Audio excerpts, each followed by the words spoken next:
매주 수요일 우리 사회의 아름다운 뉴스, 비담 뉴스로 이야기를 나눠봅니다. 오늘도 정균 기자 자리에 있습니다. 안녕하십니까? 예, 안녕하십니까? 한 주 동안 잘 계셨죠? 예. 요즘 불편하시다는 말씀이 들립니다. 예, 마음이 불편합니다. 마음이야 누구나 다 불편하죠. 예. 생후 3개월 된 딸과 생입을 했던 어머니가 15년 만에 그 딸과 상봉했다는 참이 감동적인 얘기가 전해졌는데, 생후 3개월 된 딸과 15년 만에 만났는데 어떻게 또 알아봤을까요? 참. 이 모정은 예. 바로 알아봤을 겁니다. 어떻게 된 얘기입니까? 예, 그러니까 이 A씨가 올해 39살인데 전북 익산에 살고 있습니다만 2004년, 네. 그러니까 15년 전이죠. 예. 당시 이제 미혼모였습니다. 미혼모. A씨를 예. 지칭하겠습니다. 예. 2급 지적 장애를 앓고 있습니다만 3개월 된 자신의 딸을 도저히 양육할 수가 없었습니다. 남편하고도 헤어지고 서울에 가서 돈을 벌어야 될 상황이었어요. 네. 그래서 딸을 보육시설에 맡길 수밖에 없었고. 그렇군요. 그래서 이제 맡긴 지 한 달쯤 지나서 보육시설에 연락을 해서 딸이 잘 있느냐 했더니 아파서 죽었다 이렇게. 보육시설에서요? 당시 목사였다고 합니다. 보육시설을 또 관리하는 사람이 하필 또 목사였군요. 그렇죠. 예. 그래서 그때 너무 눈물을 흘리면서 네. 우리 딸이 결국엔 이렇게 희생됐구나. 그리고 딸을 잊고 15년 동안 그 남편도 만나고요. 다시 예. 새 남편을 만나고 인생 2막을 준비하면서 생계를 꾸려갔는데 그 최근에 15년이 지났죠. 최근에 이 호적을 정리하다가 딸의 사망 신고가 안 돼 있다 이런 얘기를 들었어요. 확인을 한 거죠. 그러면 딸이 살아있는 게 아닐까 이런 생각이 들어서 당시 그 교회 목사 보육시설을 운영하던 목사가 지금 어디 있는지 먼저 찾아봤더니 국가보조금 횡령에 연루돼서 이미 구속이 돼 있었어요. 이분이 이 목사가. 목사라는 분이 참.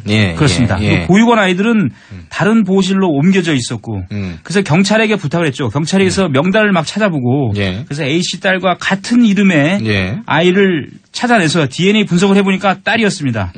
결국 이 목사는 국가보조금을 받으려고 딸이 죽었다고 거짓말한 거예요. 15년 그때 전에. 근데 좀 더 이 A씨가 좀 차분하게 좀 더 면밀하게 좀 확인을 해봤으면. 근데 워낙 살기 곤란 힘드니까 딸이 죽었다는 말에 그냥 체념을 한 거예요. 근데 생후 3개월에 헤어졌던 딸과 생이별했던 어머니가 15년 만에 바로 알아보자마자 이 딸은 또 엄마 품에 안겨서 아주 눈물 쏟았다는. 그러니까 단번에 이제 엄마를 알아봤다는 거잖아요. 그렇습니다. 이거 좀 놀랍네요. 딸은 잘 커 있었던 모양이죠. 양 기자도 딸 지금 키우고 있으면 단번에 알아보게 볼 수 있을 정도입니다. 단번에 알아보죠. 저희 딸은 저를 단번에 알아봅니다. 아니요, 저희가 보기도 단번에 알아볼 수 있다 그 얘기입니다. 그렇군요. 알겠습니다.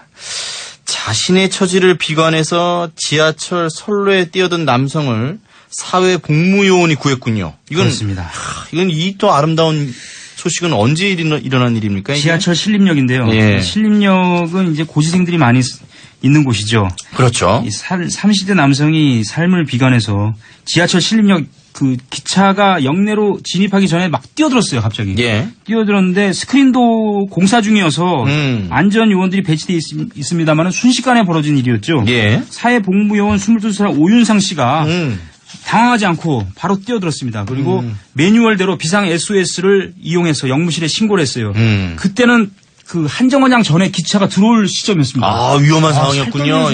그렇죠. 그런데도 그렇게 침착하게 신고한 다음에 선로로 바로 내려가서 안전요원들과 함께 남성을 끌어올려서 신속하게 신림역을 향해서 오고 있던 지하철 열차에게 연락을 해서 승강장 내로 진입하기 직전에 열차가 멈췄습니다. 이거 뭐 액션 영화에서 나오는 영화 도망자 같은 내용이에요. 액션 영웅들이나 하는 그렇습니다. 그리고 이 남자가 계속 뛰어내리려고 했다고 그럽니다. 그리고 또 붙잡고 몸으로 막아서 저지를 하면서 경찰에 넘겼어요. 이 소집 해제를 앞두고 있는 오 씨가 사회복무요원으로서 지하철에서 이렇게 시민들의 안전을 위해서 모범적인 행동을 했기 때문에 모범사회복무요원 표창을 김종호 서울지방병무청장이 신림역에서 표창을 수여하고.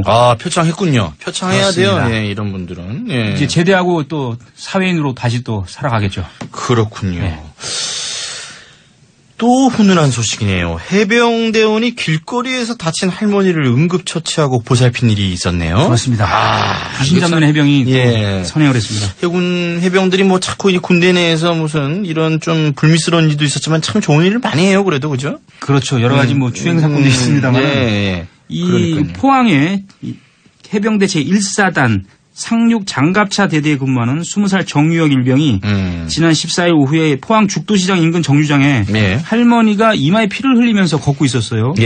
근데 이제 부대 복귀하던 길이었는데 즉시 할머니에게 달려가 이 상태를 묻고 예. 또 할머니가 체온이 떨어질 것을 걱정해서 자신의 상의를 벗어서 덮어주고 그리고 병원 진료를 받기까지 자기가 보호자 역할을 하면서 택시를 타고 구조대를 따라가서 병원으로 같이 가서 진료 접수를 돕고 또 보호자에게 연락한 것까지 확인하고 부대로 복귀했습니다. 끝까지. 네, 그래서 예. 택시기사가 그거를 제보를 했어요, 부대에. 제보 안 했으면 부대 가서 엄청나게 기합받았겠죠. 예, 그렇죠. 왜 복귀를 늦게 했느냐. 예. 그래서 오히려 모범 해병으로 포상을 받았고요. 이 해병도 포상을 받았고. 전 부대, 해병대 1사단이 전 부대에 알리면서 네. 이 일병에게 물어봤어요. 네. 그랬더니 친할머니가 올해 1월에 돌아가셔서 예. 할머니만 보면 자신이 따뜻한 감정이 생긴다. 예. 또 우리 할머니들에 대한 또 무한 사랑들이 다 있죠. 예. 할머니에 대한 추억이 많죠. 예. 할머니 밑에 자란 분들도 많고요. 예. 네. 전 기자도 저도 할머니 밑에서 초등학교를 다녔습니다. 1학년. 예. 호적 문제 때문에 1년 예. 다녔습니다. 네. 다음 질문하겠습니다. 사찰에 기르는 개들이 화재 피해를 막았다.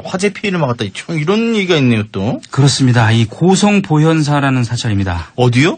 고성에 있는 보현사. 고성에 있는 경남 고성에 있는 그렇죠. 보현사. 경남 고성에 있는 아름다운 사찰인데 예. 강아지 2마리 유기견이에요. 예. 포도리와 정어리 이렇게 있는 포도리와 강아지 이름이 포도리와 정어리.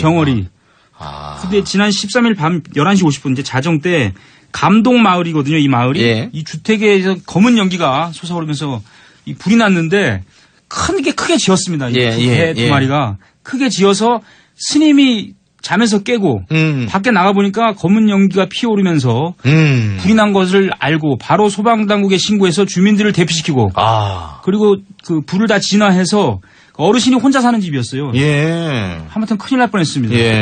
그러니까 이 견공이라고 그러죠 우리가. 예. 이 개를 이용해서 견공. 이 견공 2마리가 결국에는 살렸습니다. 우리 인간을 살렸습니다. 예.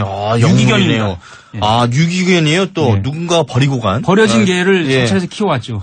영물이네요. 이거 정말 훈훈합니다. 예. 맞습니다. 그래서 모든 분들이 또 이렇게 무사하실 수가 있고. 개만도 못한 사람보다 훨씬 낫죠. 예. 연예인 얘기 오늘 끝으로 한번 해보죠. 연예인 요즘 참 춤들이 많아서. 양현석 씨라든지 여러 가지 스캔들이 많죠. 예, 여러 가지 참 불미스러운 스캔들이 많아서 참 입에 담겨 그랬는데 이건 참 미담 소식이네요. 입에 담아야 됩니다, 이거는. 네, 담으세요. 이 연예인은 또 해병대 출신입니다. 해병대 얘기가 많이 나오네요. 우리 보도국에도 해병대 출신의 아주 착한 기자가 있는데. 해병대 스타일이 아닌데 어쨌든 해병대로 알고 있고요. 그룹 클릭비라고 아시죠? 1세대 아이돌 그룹입니다. 클릭비. 이거 얼핏 아시죠? 제가 알죠. 예. 김상혁 씨라고 있는데. 김상혁 씨만 술을 마셨는데 음주운전 안 했다. 이렇게. 근데 같은 클릭비인데 이분은 좋은 일을 했군요. 오종혁 씨라고 해병대 출신 보컬인데요. 지난 19일 새벽 1시 반에 이 승용차 37살 A씨가 몰고 있던 승용차가 남단 방향으로 가다가 중앙 분리대를 들이받아서 이 A씨가 의식을 잃을 뻔한 상황이 있었는데 O씨가 지나가다가 A씨가 의식을 잃지 않도록 계속 말을 걸면서 곁을 지켰다고 합니다. A씨가 그러니까 굉장히 쓰러지는 상태였는데 A씨가 혈중 알코올 농도가 면허 취소 수치였는데 목과 다리를 다친 상태였습니다만은 이 오종혁 씨가 외면하지 않고 의식을 잃어가면서 이렇게 힘들어하는 A씨에게 의식을 잃지 않도록 곁을 지켜가면서 위로를 해주면서 결국엔 또 이 치료를 받을 수 있도록 이렇게 했다 이런 얘기, 구호 조치를 도왔다 이런 얘기죠. 역시 해병대 출신의 또 선행이. 아름다운 얘기인데 이건 어떻게 알려진 겁니까? 다 소속사가 알린 겁니까? 아니요, 경찰에. 경찰에서 맞아요. 경찰 사건 기자들한테 기자들이 이제 알려준 거군요. 그렇죠. 이것도 소속사에서 얘기했다면 조금 이상할 뻔했습니다. 소속사는 가만히 있었다고 합니다. 알겠습니다. 오늘 여기까지 듣겠습니다.